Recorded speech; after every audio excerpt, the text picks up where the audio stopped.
Çalışırıq ki, bilirsiniz də Şahmat Xanımın YouTube kanalı həmişə veçini, yəni qabaqdan olsun. İndi çalışırıq ki, 48.355-360-a yaxın abunəmiz var. İndi çalışırıq ki,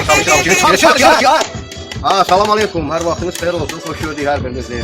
Şahmat Xanımın YouTube kanalının canlı yayımında belə sayda paylaşımlarda, short videolarda aktivlik göstərən hər bir şəxsə təşəkkür edirəm.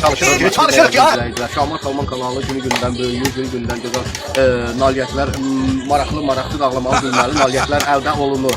Deməli, əzizlərim, belə deyim ki, sizlər mənim kanalıma abunə olun, olmayanlar deyirəm, bəyənməyənlər deyirəm, kanalıma abunə olun, 100.000 abunəni keçin.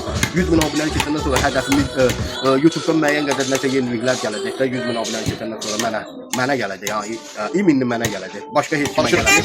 Çalışırıq ki, kanalıma abunə olun və dəyərləndirin. Belə maraqlı yerlərdə, belə gözəl paylaşımlarım var. Bir sözlə ki, paylaşımlarıma nəzər salın. Bir sözlə ki, canlı yayımlarımda aktiv olun, short videolarımda aktiv olun. Belə uzun videolarımda aktiv olun. Bir sözlə ki, əzizlərim, bu YouTube elə bir şeydir ki, YouTube pul kazandırır. YouTube hər bir şəxsə pul kazandırır.